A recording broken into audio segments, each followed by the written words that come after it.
If you want the most flavorful, juicy chicken ever, marinating is the way to go.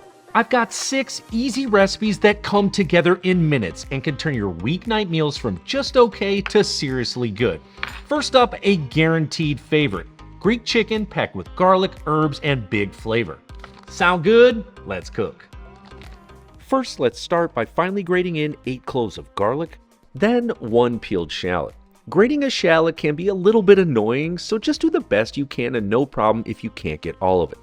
Now at this stage, I'm going to add in the zest of 1 lemon, then a quick slice in half, and I'll juice this in along with 1 more lemon to add some much needed acid.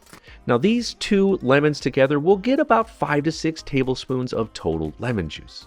And acid, this is your tenderizer. Think things like fresh citrus or vinegars. It breaks down the connective tissues and the proteins in the meat, not to mention gives it incredible flavors and better flavor absorption so that it can go down deeper and more quickly to the center of the protein, making it more delicious. Next, add in a half teaspoon of paprika, 1 tablespoon of dry oregano, and then I'm going to finely mince about 6 sprigs of fresh thyme.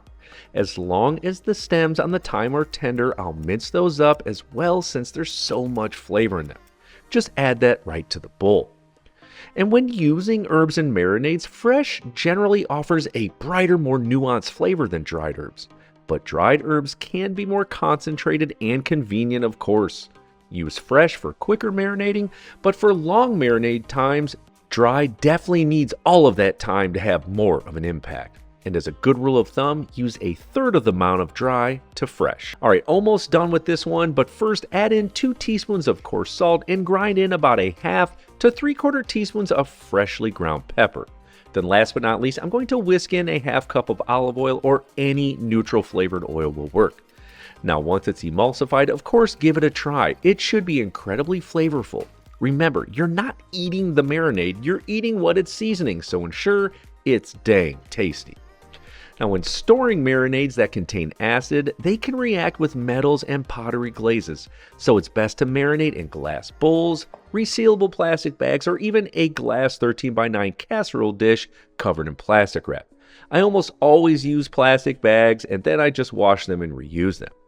Now this recipe will work for skin on, skinless, bone-in, or boneless chicken breasts, thighs, drums, wings, you can choose. And you can marinate up to a total of 3 pounds of chicken for all of these marinades.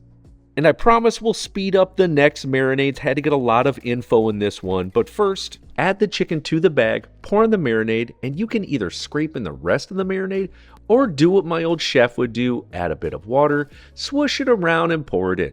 Easier and cleaner. Let's zip it airtight, and I usually like to move everything around and get those flavors married up. Also, don't forget to put on your chef hat at this point, label it, and date it.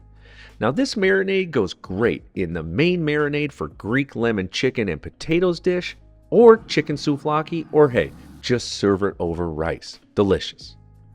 When it comes time to marinate, you can go in the fridge from as little as 2 hours and up to 24. You could also possibly push it up to 48 hours if you want.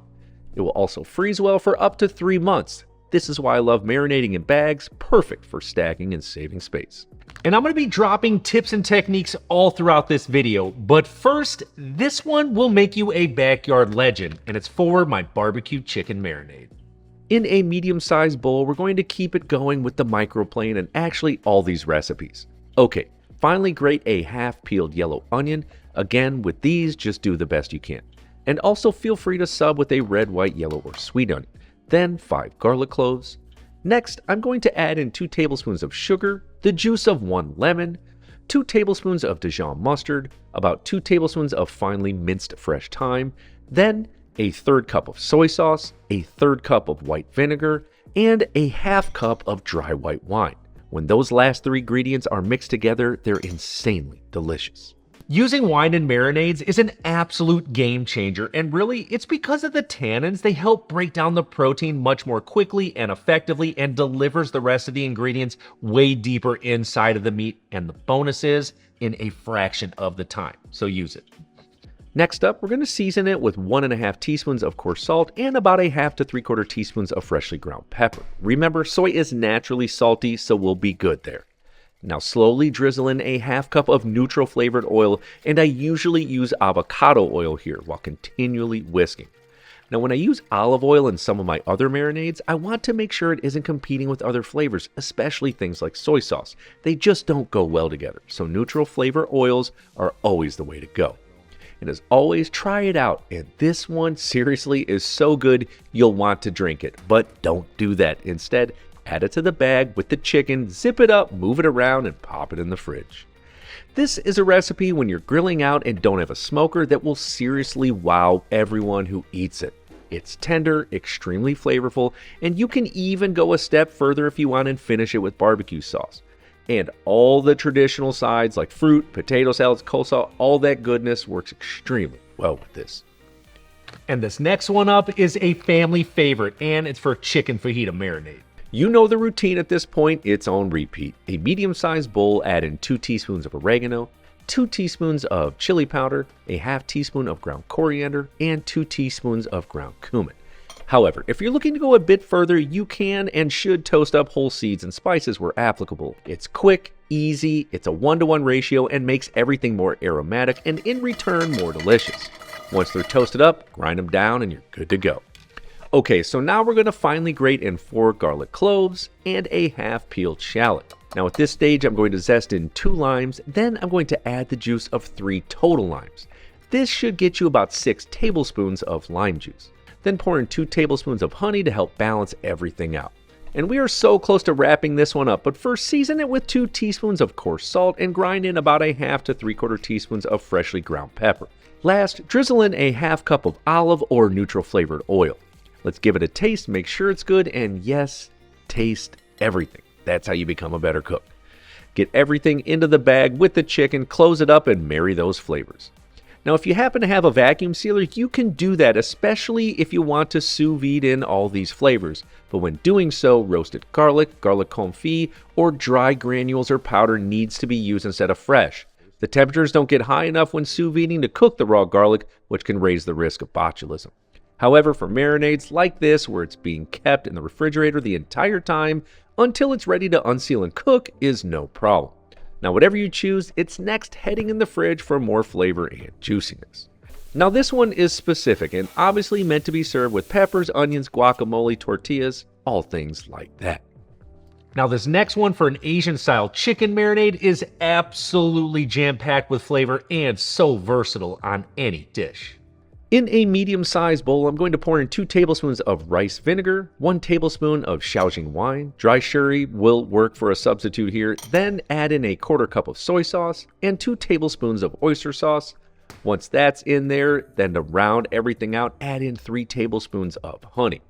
At this stage, we're going to give ourselves carpal tunnel, so finally grate in about a 1 to 1.5 inch piece of peeled ginger, 4 garlic cloves, and then a half peeled shallot.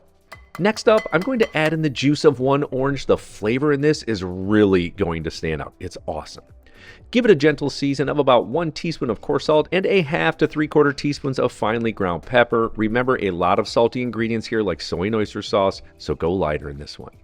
Let's finish this off by whisking in a half cup of neutral flavored oil, but if you want to take it a step further, and of course I do, sub half of that neutral flavored oil with sesame oil. So much flavor, but totally up to you. Oh yeah, and if you want a little heater, hit it with a few tablespoons of sriracha sauce for a kick. Whisk it up and give it a taste, and if you're good to go, marinate the chicken. And one more real quick thing, if you want the marinade to penetrate a bit deeper into the chicken, consider using a prong or needle meat tenderizer. This will create holes throughout the chicken that will allow the marinade to run through it. Just another little option there for you. Next, we're going in the bag, moving it around, and placing it in the fridge for marination. This is awesome served with rice and veggies, or can be used as the main marinade for any of your chicken stir-fry dishes. It's incredibly versatile. And this next one for Balsamic Chicken Marinade was extremely popular at one of the restaurants I was a sous chef at. Repeat it up with a medium-sized bowl, and I'm going to finally grate in 2 garlic cloves and a half peeled shallot. Seeing the repetition yet? Next, pour in a half cup of balsamic vinegar and 3 tablespoons of light brown sugar. Of course, granulated sugar or honey can be swapped for this. 1 teaspoon of Dijon mustard to help emulsify. Now for the herbs, I'm going to finely mince about 6 to 8 fresh basil leaves, which will get me about 2 tablespoons. Then I'll do the same thing with fresh rosemary to get about 1 tablespoon. It's totally fine if you're a little more or a little less on either of these herbs. Don't sweat it. Almost time to finish this one up, but first season it with 2 teaspoons of coarse salt and grind in about a half to 3/4 teaspoon of freshly ground pepper. Lastly, I'm going to drizzle in a half cup of olive or any neutral flavored oil. Now, oil's main purpose is to help distribute some of those fatty flavors and other ingredients to the meat. And in addition, it will help keep it moist and create a protective layer so that it won't burn when it cooks. And in addition to whisking any of these marinades, you can also blend it. But when blending, heads up, olive oil can get a little bit bitter because of the water-soluble polyphenols, which are bitter-tasting compounds naturally present in the oil. They start to open up when blended. So if you're going this route, swap it for a neutral flavored oil. Also, when using garlic and onion, which are from the allium family, use about half the amount because they can be harsh, bitter, and very overpowering. In the end, it's your call on whether you want it to be smooth or rustic. Let's marinate up our chicken in the bag, and if you can't tell at this point, all of these little tips along the way, like storing, labeling, using fresh versus dry herbs, onion substitutes, all the things can be applied to every single one of these marinades. It really is just about putting them into practice, and before you know it, you'll be making your own masterpieces. Okay, let's get this in the fridge. Now this is perfect to serve up over salads or as the main meat protein alongside any potato, rice, or veggie options. It's loaded with flavor and incredibly juicy. Now this Italian chicken marinade is essentially the high-end version of those packets your dad used to use back in the 80s to marinate everything. I'm going to change it up, finally, with a bunch of fresh herbs. 3 basil leaves, about 6 to 8 thyme sprigs that all have tender stems, and the leaves of 1 rosemary sprig. Wrap all that up into a tight ball and finely mince them. Pop them in a medium-sized bowl. Then I'm going to add in 2 teaspoons of dry oregano. To me, I prefer dry over fresh oregano in just about everything, but that's just me. Next, grate in 4 garlic cloves, a half peeled shallot, then 1 lemon.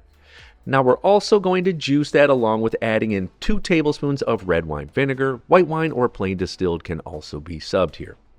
Give it a good season of 2 teaspoons of coarse salt and a half to 3/4 teaspoons of finely ground pepper. Then last but not least, drizzle in a half cup of olive or again, neutral flavored oil while constantly whisking to emulsify. Taste it, bag it, move it all around, and marinate it in the fridge. Now for a quick pro move, save a little clean marinade on the side for basting at the end of all these marinades. Raw chicken marinade, hard pass. And this one is simple and absolutely delicious. I love serving this with vegetables on top of salads or with potatoes. It is dang tasty. Chicken is all marinated. Now you need to figure out if you want to cook it or if you want to store it. But for cooking, here are a few ways that I like to do it. To pan sear the chicken, I usually use a non-stick skillet and add in just a bit of oil. Turn the heat up to medium-high-ish and then place in the chicken. Don't you dare remove any of that marinade and cook it for 5 to 6 minutes per side. Be sure to keep an eye on the heat no matter the marinade. You don't want things to burn. You want the chicken and marinade ingredients to brown up just like this. Beautiful. Flip it over and keep it moving. Now for the grill, really it's the same heat, medium to medium-high, which is really about 325 to 350 degrees F. Cook for the same amount of time, 5 to 6 minutes per side, but at least on the first seared side, I like to give it a 90-degree rotation halfway through just to give it those coveted grill marks, like this. Perfect. Finish it up on the grill until they're cooked through, and to me, these 2 cooking procedures render the most amount of flavor. Baked or broiled are fine, but these are definitely better. So good. All easy to make with simple everyday ingredients, and they'll completely level up your chicken. Now if you want one of the most flavorful dishes you could ever eat, check out my chicken shawarma. I've got an awesome recipe video. See you over there.